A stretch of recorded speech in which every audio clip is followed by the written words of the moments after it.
So we might have another few people join us during the webinar, but it's now 10 o'clock here, 11 o'clock for some of you, maybe a bit later.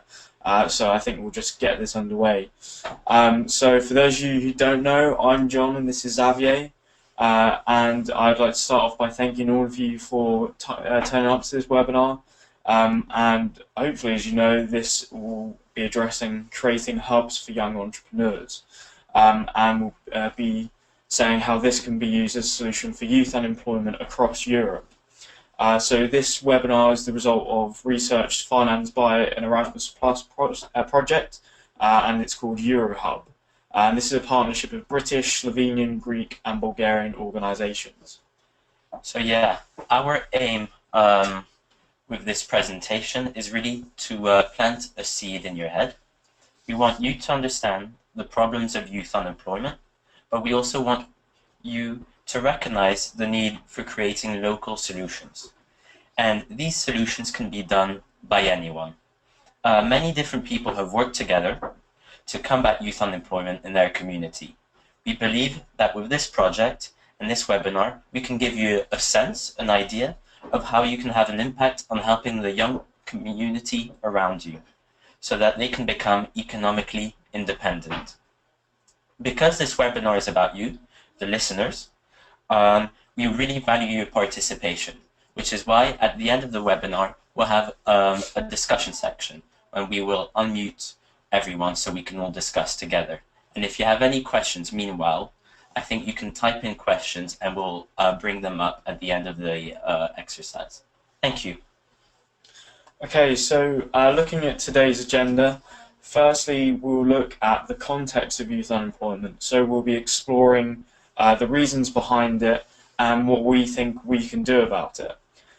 Secondly, as there may be some uncertainty, we'll actually define what a hub is and give you a better understanding of what they involve.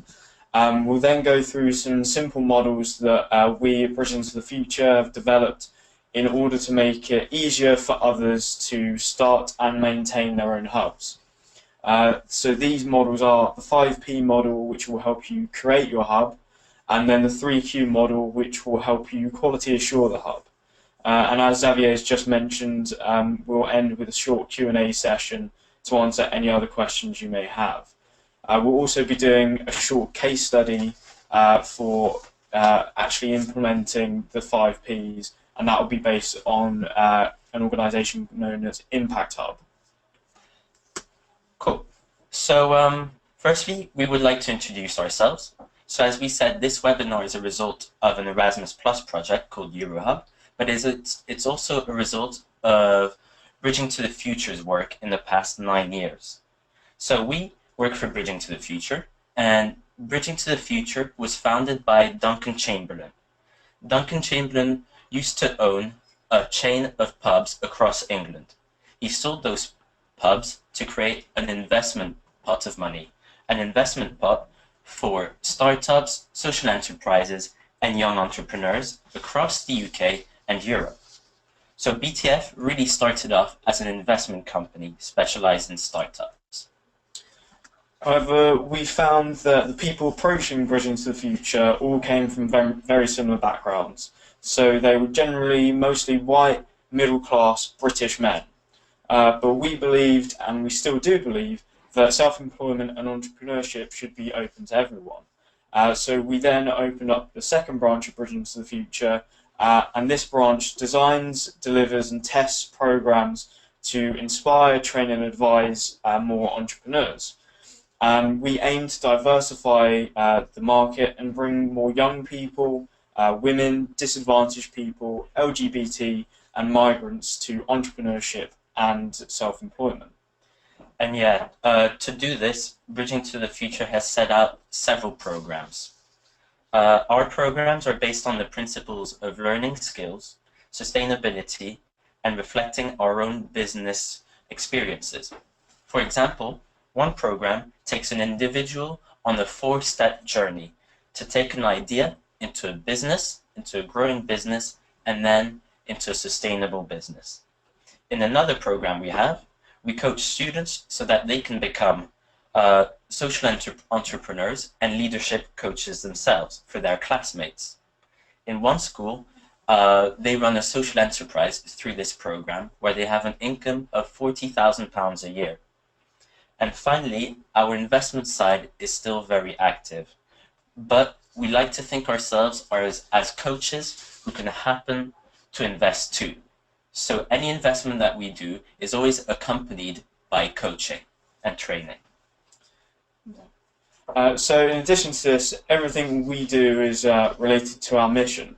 And our mission is to enable people to become economically independent through enterprise, education and leadership. So our bridge model, the 4-step journey that Xavier has just mentioned, relates to enterprise. Our SLAM program, where the students become the coaches and entrepreneurs, is an example of our educational work. And all of our programs focus first on developing leadership skills, as we have found that these are essential qualities for entrepreneurship, but they're also valuable to anyone professionally and personally. And yeah, because our aim is to enable anyone to become economically independent, our programs are scalable and adaptable to different people. So for example, we have worked with a group of Bangladeshi women who are illiterate. And through a series of workshops and mentoring schemes, we took them through the bridge model, a 4-step journey, so that they can create their own fashion companies. We have also worked with individuals, such as a young Icelandic man who started up his own health and well-being startup, taking his idea and developing into a sustainable business. Now, if you'd like more information about the work we do in Bridging to the Future, feel free to email us or discuss it at the end of the presentation. But for now, we're going to focus on creating hubs. So to do this, we really need to understand why we need these hubs. And the answer to this is youth unemployment. So this has become a key issue in Europe, and figures behind it are actually quite shocking. So currently over 5 million young people between the ages of 15 to 24-year-old are unemployed in the European Union. This means that 1 out of 4 young people who are eligible to work are unemployed. And in some member countries, this figure is even higher, with reaching 50% or more of young people. So these statistics have a high number of negative implications. Firstly, it means a disproportionate amount of young people are still dependent on the government or on their families, their parents usually. This puts a strain on national resources, and it also strains family relationships, as parents have to support their children for a longer time than expected. Additionally, it means young people lose out on a lot of experience, damaging relationships and their personal development. For instance, they cannot make their own choices, such as where to live, or going off on holiday, or meeting up with friends, or starting a family. Now, finally, extended time out of work or study also damages the opportunity to gain meaningful employment, as employers are seeking qualified individuals with experience. So now to give you an example of in the UK, there are 590,000 young people unemployed. And that's a huge number of people who are dependent and restricted in what they can do. As a result, they're missing out on social events and are struggling to fulfill personal ambitions. And this has a series of negative effects on the country as a whole, ranging from mental health to crime. In fact, Mario Draghi, the president of the European Central Bank, has said that youth unemployment is a tragedy that threatens social harmony. So yeah, why is youth unemployment so high? We've identified 2 main reasons. Firstly, young people lose their jobs more easily. Young people are undervalued by their companies because they have less experience and usually have poorer contracts. Their contracts are temporary ones, and this means that it is easier for an employer to fire its young staff. Secondly, and probably more relevant to this presentation, it's also much harder for a young person to find a job. So according to employers, the main reason why young people do not get hired is their lack of work experience. This means young people are caught in a difficult situation, what we call a catch-22 situation. So to become employed, they need to get work experience, but they cannot get any work experience for that very reason. and that's quite ridiculous. So clearly youth unemployment is a big issue, but you might be wondering how we can actually solve this problem. But we believe that entrepreneurship and self-employment are actually vital to this. So entrepreneurship is a great way of gaining experience and learning by doing. This improves your skills, making you more employable in the long run, but it's also an opportunity to provide for your own future. And according to a survey conducted by the British government, 1 out of 3 young people think that they will become self-employed. However, there is a big gap between young people who have an interest in starting up a company and those that actually do start a company. The main causes of the gap are fear failure, which is in turn caused by inadequate education around entrepreneurship, as well as the lack of support or infrastructure, such as a place to work, facilities, or a bank account. So we've identified the key issue, which is youth unemployment, and the causes of youth unemployment and the effect it has. We've also identified the solution, which is self-employment, but young people have 2 problems.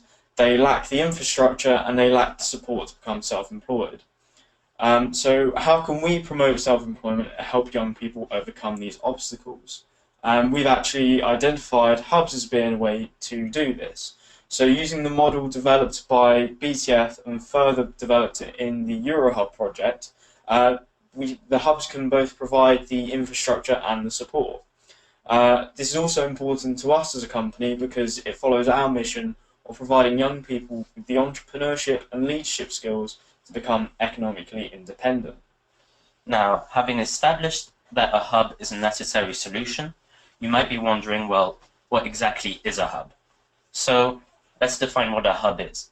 So a hub is a physical space allowing people from different companies or self-employed people or entrepreneurs to work in the same space.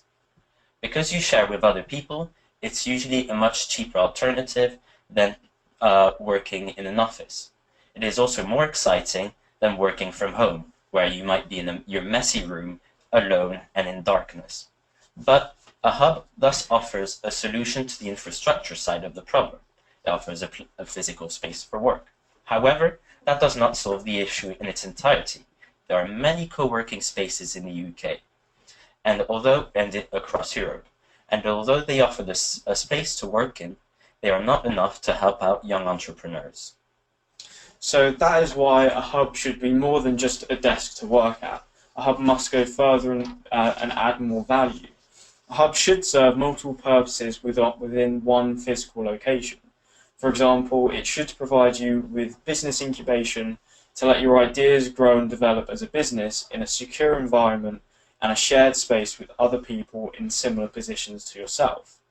A hub should also serve as a sort of community centre, so it allows people like you within the local community to come together and help create opportunities, whether that be creating local employment or using up vacant buildings. A hub creates an ecosystem that promotes entrepreneurship and innovation, so allowing you to be creative in a supportive environment. A hub also provides a ready-made network for entrepreneurs to sell products or services and find the support they need for their business.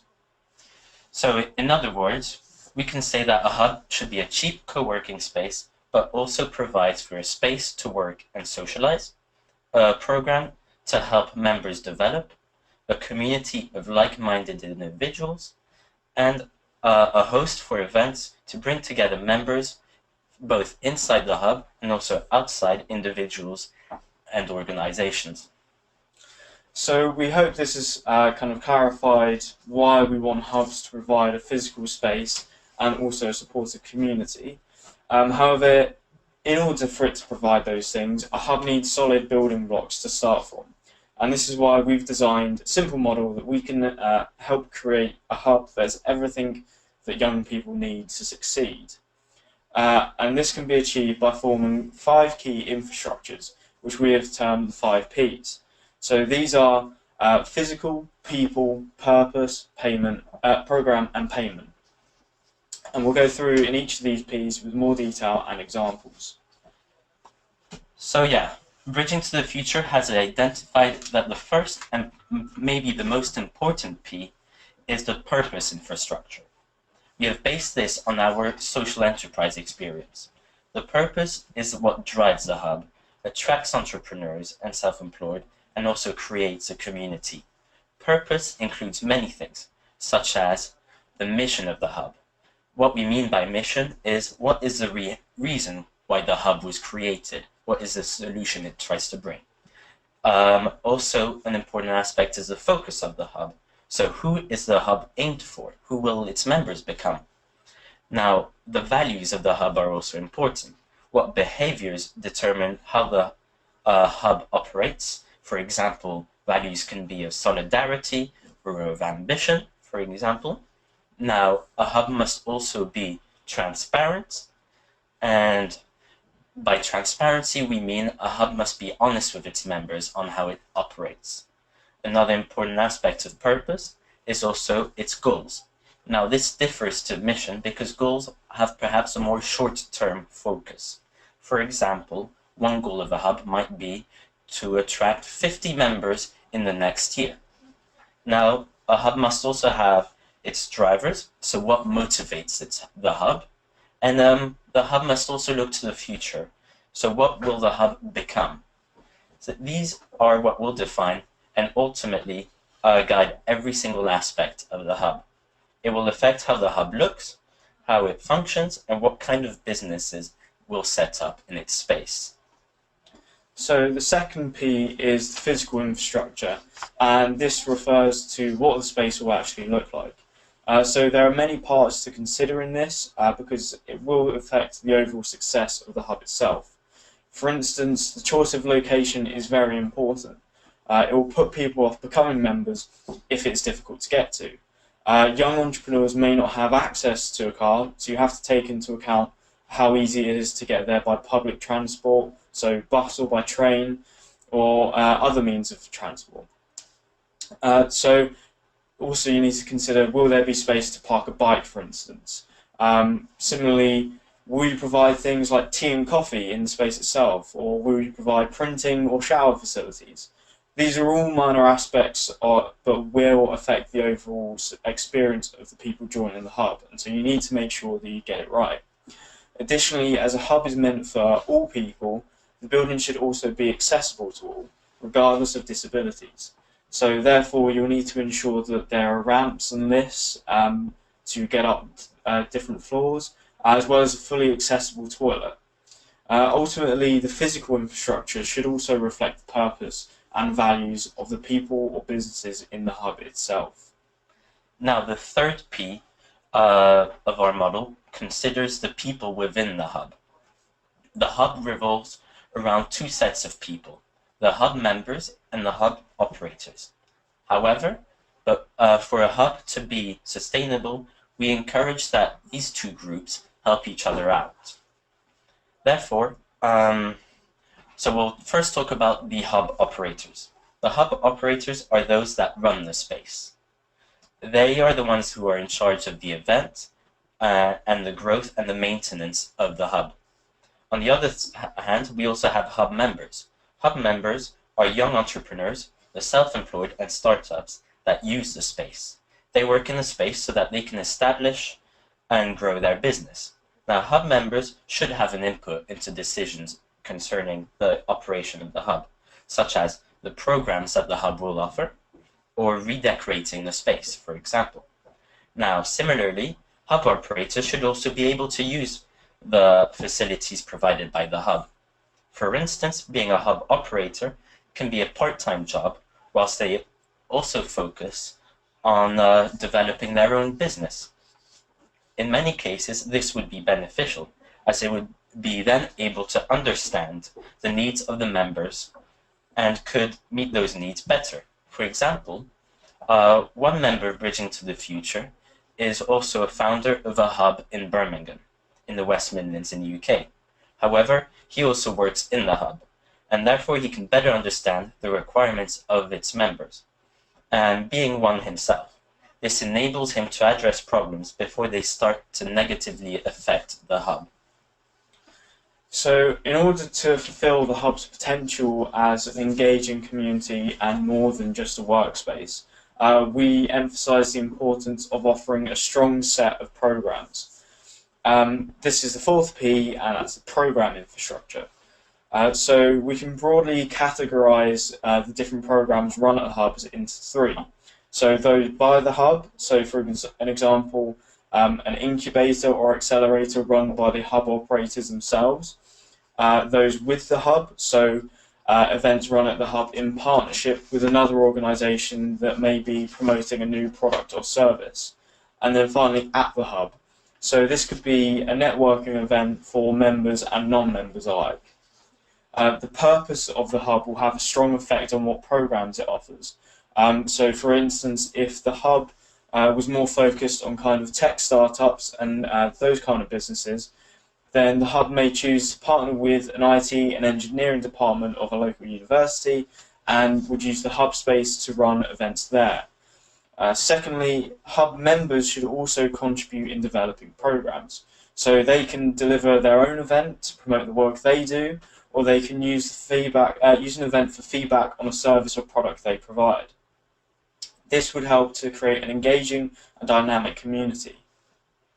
And so yeah, we've covered 4 P's for the moment: purpose, physical space, people, and programs. But a hub must also be financially sustainable. The final P regards how the hub will be financed, the payment infrastructure. However, there are many options for payment. When establishing the hub, you can look at various opportunities through private funding. For instance, crowdfunding can be very useful. With platforms such as Kickstarter and Indiegogo, there are plenty of people who are ready to donate and finance projects with a mission. Now, similarly, private investment is also an option in this regard. Individuals with an interest in the local area and its development may be willing to support a hub project, particularly if they are a business owner looking for a new workspace. Now, finally, sponsorship and donations from larger funds are also another option. Some large companies, such as Cadbury's, with interests in history in a particular area in the UK, have charitable arms who would be willing to invest in a community and community projects. So in terms of financing the actual operation of the hub, there are possibilities through both private and public funding. So public contracts, as well as grants and subsidies, offer possibilities for the hub to pursue and could lead to further opportunities and interesting projects to work on. Another option would be to open a kind of bar or cafe in the hub, so a space where the public can come in and sit and do work, but also they'll be spending money, so through that you'll be able to finance the rest of the hub. However, the most reliable form of income would be from the membership fees from the hub members. Whilst paying a membership fee might put some people off, it ultimately increases the stake of those who do pay in the hub itself, and they'll be more committed to making sure the hub fulfills its full potential.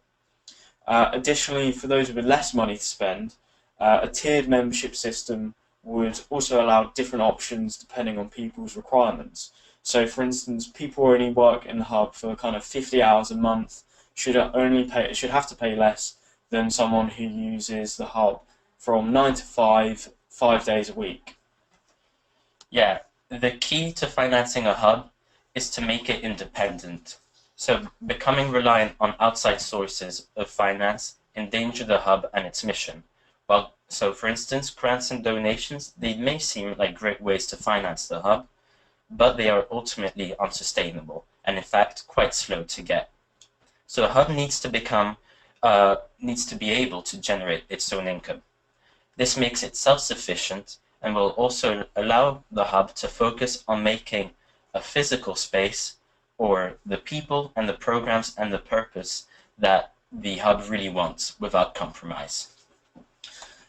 So we've now finished looking over the 5P model that helps establish and run a hub, but that's actually only one side of the story. So we also need to highlight the importance of making sure the hub is run well in the long term. So that's why we'll now talk about quality assurance. But first, you might be wondering what quality assurance is. Briefly, quality assurance is a method to ensure that the services your hub provides are up to standard. So in fact, quality assurance is very important because it allows you to analyze yourself and your hub, and also enables you to create and operate a hub that adheres to your mission and that of its members. So bridging to the future, we've created quite a simple model based on our experience that we have tested for quality assurance. We have named it the 3Q model. The 3Q model, it's easy to use so that it can easily help hubs quality assure their own services and make it adaptable to any type of hub that there might be, or service as well. So the 3Q model is made up of 3 questions, hence the name. These 3 questions ensure that the creation of the hub follows a user and mission-orientated approach. So the questions are designed to be applied to every decision you will make in the creation of your hub, from big decisions, such as the introduction of a new program, to the smallest detail, such as choosing the tables or the space. So the first question of the model is the purpose. What is the purpose of this? So this question is to ensure that the element that's being quality assured is in line with the specific goals of that hub. So to make sure it has a reason to exist and that it's meeting its expectations. So to put this into practice, I'll give you an example. So for instance, a hub could be trying to quality assure its Wi-Fi. So for question 1, you may ask, what is the purpose of the Wi-Fi? In this case, the answer would be something along the lines of, the purpose is to enable hub users to develop their businesses and grow their knowledge through the internet. You could also be assuring something like one of the programs you want to put on in your hub. So another example of this could be, what is the purpose of our Entrepreneurship Accelerator program? And the purpose here would be to develop the competency of young people and help them grow their network to launch their own business. So yeah, we've gone through the first question of our model. Now the second question of the 3Q model focuses on the audience. And here, question 2 is, who is it for and are they satisfied? So question 2 encourages the hub creators to think about the people, and this is very important. It's really important that the people are always satisfied, because as we've identified, the people are the most important source of finance for a hub. In this manner, the people's needs can be assessed. This may give rise to questions such as, is it serving the right people, or is it satisfying their need? Now, to make this as effective as possible, question 2 should be interactive. It is especially useful in encouraging service users to join in the reviewing and redesigning of any of the hub offerings. This is because it will reduce the amount of assumptions made when assessing the members' needs. Now, to put question 2 into practice, we can go back to our original example about the Wi-Fi. Our question 2 here should be, who is a Wi-Fi for and are they satisfied? So the answer to this question would be, the Wi-Fi is for members, guests, and users of the hub facilities. So they are connected to the internet. They will be satisfied if the speed is good and consistent, and if they can access it easily, and that if it goes down, it can go back up again quickly. So those are the first 2 questions. So what is the purpose and who is it for? This brings us on to question 3 of the model, which is related to the mission. So does this fit the mission of the hub? This is a key question that should guide all elements, conversations, decisions, and actions of the hub. So if something does not fit with the mission of the hub, then quite simply it should not be included. So to put this into practice, a hub might be asking itself if it wants to raise the prices of its monthly memberships. In this case, question 3 would be, does raising our membership prices fit with our mission? And the way I'd answer this is, when we created the hub, we wanted to provide a useful space for people to work at a price accessible to all. Raising the price would mean those less fortunate, and possibly those more in need, would lose out. Another example of question 3 could be related to the printing services provided by the hub. And here question 3 could be, should we charge members for printing? An answer to this question could be, charging members for printing would allow us to keep our membership prices lower, and there would be a fairer price between those who use the printer and those who don't. So that sums up what the 3 Qs are. So that's purpose, audience, and mission. So bridging to the future, those 5 Ps and the 3 Q models combined will ensure that the hub helps young people who may have an idea or established a small company with a co-working space, and also with the continuous support so that they can finally have a sustainable business. This concludes the section of the webinar regarding how to create a hub and how to quality assure it. So far, now in this webinar, we've addressed the following. So we've discussed the issue of youth unemployment in Europe. We've also discussed that self-employment as a solution to youth unemployment. We've talked about the barriers preventing young people from becoming self-employed. We've also discussed how hubs as a facilitator of self-employment for young people. We've also defined what a hub is, and we've now gone through the 5 Ps to guide to the creation of a hub, and we've also gone through the 3 Qs of quality assuring the hub. So now we'll look at Impact Hub through the 5 Ps and how they actually work in practice.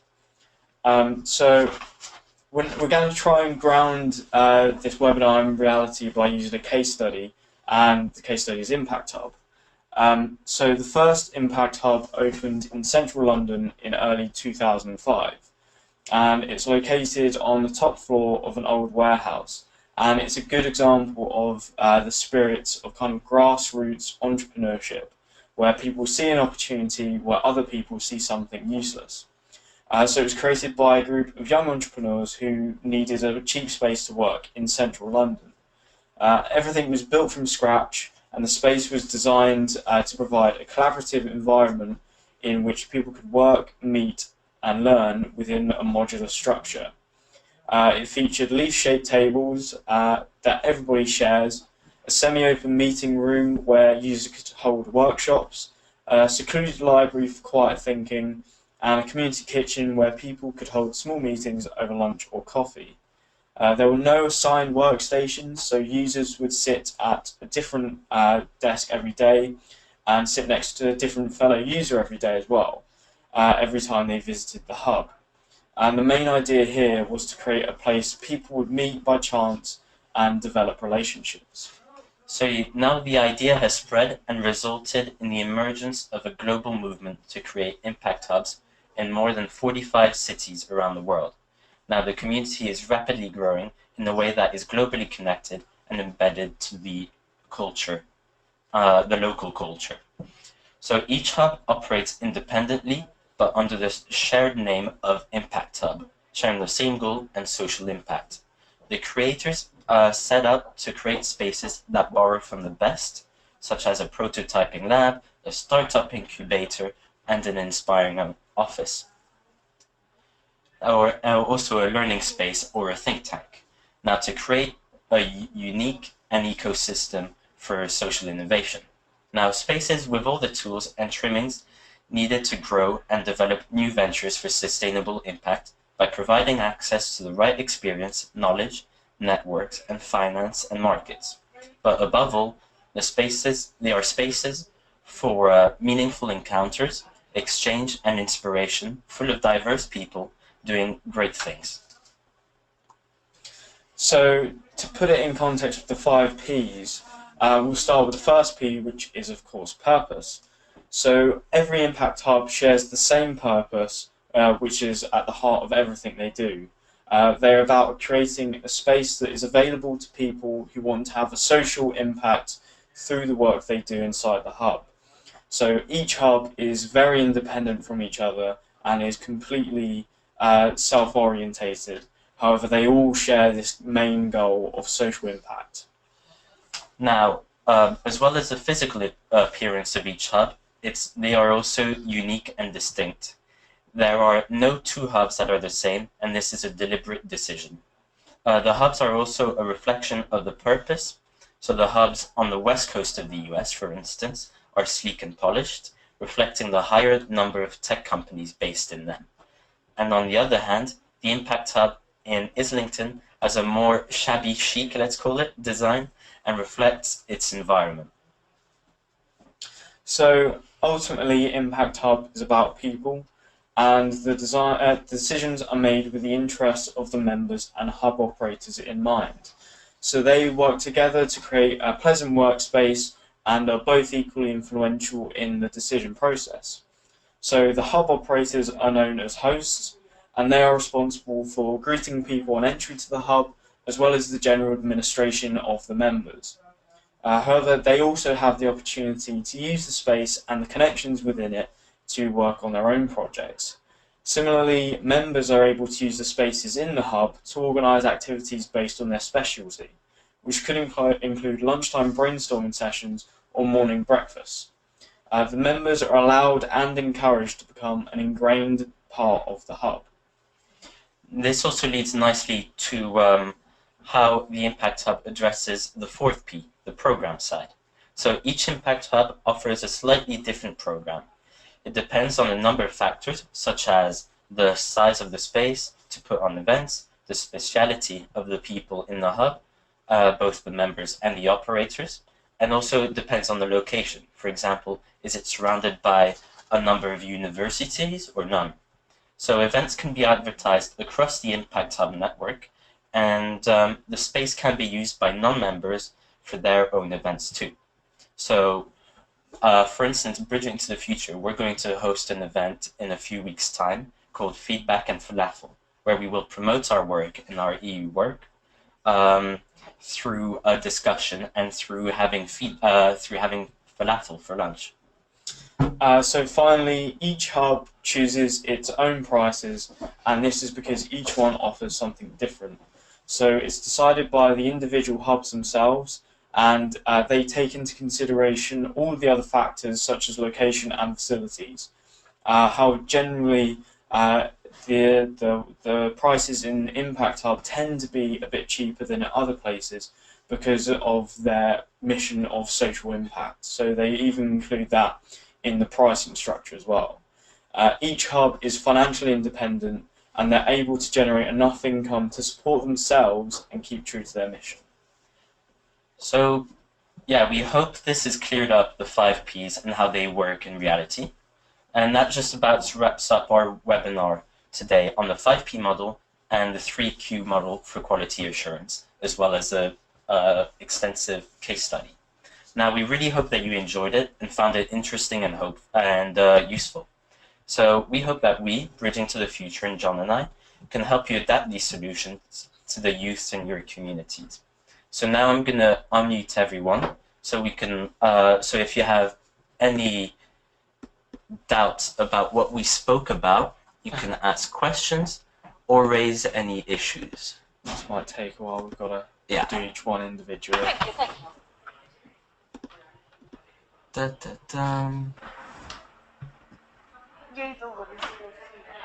jgħidu l-ispessi. Ommi tajna, inti bqajt l-istess. Hija nbidel, hija kif tara ritratt meta kien baby.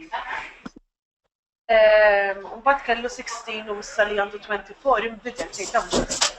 Jien bqajt l-istess. Skur li taraf, mala. I think some people So, does anyone have any questions? You can either speak out or okay, yeah. I can see there's one question here, but your name is written in Greek, so I can't. Here. Dobar dan, bote da ja razumem da ne trošite. Ajde, ja ću vas razumem. A nemojte, ajde, ja razumem. Monica asks if we can send you the materials of our work, and yeah, we will send you all by email the presentation as well as the recording of this webinar, if that helps. Your email. Andreas, do you have a question? thank you. I have a suggestion. Thank you very much for the nice presentation. And I would like to say that we can support all the network that we are creating with the hub, with the program of Erasmus for young entrepreneurs. I ja vas nema dana kad ne mislim na vas. U stvarno sramota da sve odlažemo, reku neću da vas zovem, nego ćemo doći do vas. I think I might mute everyone, and then when you have questions... Marte, pošto dobro, ali ja stvarno, s ovim mojim... Andreas? Yes, I think it's better to unmute only the person that you give the microphone. Okay, I was saying that it will be very happy for us, the Academy for Entrepreneurs in Greece, to support the hub creation of your network and the program through Erasmus for Young Entrepreneurs. We are intermediate organization of Erasmus for Young Entrepreneurs. So if some of young entrepreneurs of each of these hubs of your network or our network wants to go to other hubs in Europe, we can support by giving them financing through Erasmus for young entrepreneurs. I think that's a great point. And actually, that should be something that should be worked on. A way to create a network of hubs so they can all work together. And in fact, for instance, the Impact Hub does that. So if you're a member of one Impact Hub in London, you can go to any Impact Hub in the world and connect with the members there. So that really creates a worldwide... If you go from Greece to London in an Impact Hub, who pays your travel expenses and your accommodation and food for 3-4 months, let's say? So yeah, there is an EU project based on that, where I forget what the title of the project is called, where it's a competition, and for instance they send for a month the winning enterprise to London and pay for their accommodation and pay for their food and travel costs, and as well as their time inside the hub. So but that should be something that should be developed more as an Erasmus project. If you have a connection with all these hubs, the hubs that already exist, they can be registered as host entrepreneurs on the Erasmus program, and we can send potential startups from other countries to each hub, and they get financing for 3 or 4 months from Erasmus Young Entrepreneurs. So we give better quality on the network for Erasmus program as well. I will send you all the links after you send us the material, and it's good to study the Erasmus program because it's good to connect our mutual networks at European level. Yeah, that sounds interesting. Yeah, thank you. Now I see. Thank you very much. Thank you very much. Yeah, we'd love to hear more information about that. Now, Alessandro has asked a question. He asks, can you tell us from your experience about the timing of opening of the hub, and here, from the first idea to the opening? Okay. So, how long did it take? I think, so Dan is our colleague in Bridge into the Future who opened up the Impact Hub in Birmingham. We mentioned that earlier in the webinar. I believe it was about, was it 2 years when they first had the idea to the hub actually opening? Yeah. So the initial year was kind of finding the actual space they wanted to open it up in, so finding the building, and then also finding the funding they needed to go and actually purchase that building. So they did it through crowdfunding. So they had a little page on Kickstarter, I think it was, and they managed to get money from various donors through that to actually buy the space they wanted. And the next year was spent actually decking out the hub itself, so choosing the decorations, so things like kind of the tables, chairs, painting the walls, things like that, and also securing funding to actually pay for that. So for that side of it, they actually approached Cadbury's, who were actually created in Birmingham, and they still have a foundation there. They approached Cadbury's and said, would you be able to give us money to help finish off our hub? And they did. So I believe it was kind of 2 years from the idea of having the hub to actually opening the doors of the hub. And Sophia, I think you have a question. I will unmute you. Can you hear us? Can you hear me? Yeah, we can hear you. How are you? Good, and Good, you? thank you. Fine, fine. I have a question. You were talking about the hub and the different services that you provide. Do you conduct any assessment, you know, on periodical basis with the participants, people who are registered at the hub, to see how they feel about activities and services provided? Yeah. So firstly, it's done short term. Well, the assessment is done quite immediately and also monthly. So there's every attendance is recorded. So that's a way of measuring the amount of interest there is. And also during, well, at the end of the event, there's always an evaluation part. So for instance, in our feedback and falafel, the reason why it's called feedback is that 15-20 minutes of the event is about receiving feedback on the event we've just held and also the services we've given. Yeah. Having said that, then there are also monthly meetings where hub members can attend about new ideas for events, about weekly events, one-off events, or monthly events. Does that answer your question? Yes, thank you. Okay, thank you. Now, Christina, you asked, could you suggest further readings on the subject? Well, we've got the EuroHub handbook, which we can also forward to everyone who's interested, and that details a lot of what is said here, but in a lot more detail. And I believe it should have other references in there that you can also look at. If you want to know more about Impact Hub, then you can visit their website, and they've got plenty of information on there about Impact Hub in general, what they do, and kind of how they did it. So there's lots of information in both those places. So as I said, we can send you the EuroHub handbook if that would make it easier for everyone. Mm-hmm. And yeah, within the EuroHub handbook as well, we have quite a extensive bibliography of where we got our knowledge and any other useful reading. And oh, actually, Sophia, to go back to your question, we also in the meetings we discuss the space itself, how we can redesign the space. For instance, do we need showers?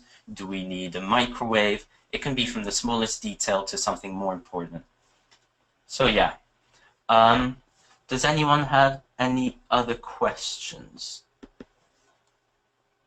Oh yeah, here. And yes, Maria, we will send you the PowerPoint. And a recording of the webinar as well. Now, Monica also asks, can you develop the way the hub can act as a business accelerator? And yeah, so in fact, many hubs work in that model. They have programs, accelerator programs specific to different sectors. So a few weeks ago, or a few months ago, we went to the a hub in Prague, where the core of their events and the hub members are startups going through their accelerator program to do mostly with digital technologies and also social enterprise.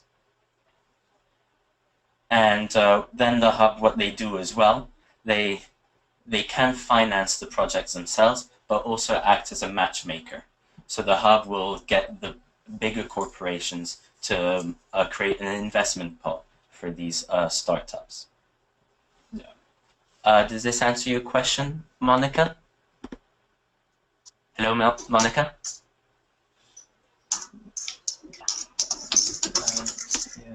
Sophia. Okay, yeah, that's a good question. Sophia asks, is there an average, do we know the average number of people working in the hubs? That question is quite difficult to get an average. So, for instance, we're in the London Islington hub. Yeah. On the day, it can be around 50 different people working together. And it very much depends on the day of the week. Yeah. And also the time of the day. So mornings tend to be quite slow. Maybe people here aren't very morning people, or they have usually other meetings to attend to in the mornings. Yeah, it also comes down to kind of the size of the hub itself. So obviously, if it's quite a small hub, so for instance, the one we're in, it's one floor and it's essentially one large room, and there's a lot of space in there, but the space is limited. So up to a certain point, you can't have that many people there. And also, obviously, if you have a really small space with just a couple of tables, then the average is going to be a lot smaller than somewhere that's kind of 3 floors packed with desks. And yeah, and the staff involved in our hub, I think, let me count now. It's about, on the day itself, there can be up to 5 to 10 staff. And I think there are about 12 host members. No, there are about 12 hosts in the hub in total. And most of them, however, work part-time. Yeah. And yeah, then having said that, in London, there are also much bigger hubs than ours. There is one hub in Westminster, and its focus is more on policy making. And Westminster is like the heart of politics in the UK, and that is full of journalists, think tanks, and policy influencers. And that is a much larger hub than ours. I'd say it's about 2 to 3 times bigger. Yeah. And yeah. Does anyone have any further questions? Let's see. Okay. Okay. I think that's everything then.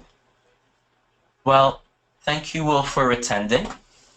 And thank you for bringing in your questions as well. Yeah, if you do think of anything else after the webinar has finished, or once we've sent you the handbook, if you have any more questions, please feel free to send me or Xavier an email, and we'll do our best to answer whatever question that is. So yeah, thank you very much. Thanks, guys. All have a lovely day. Bye. Bye.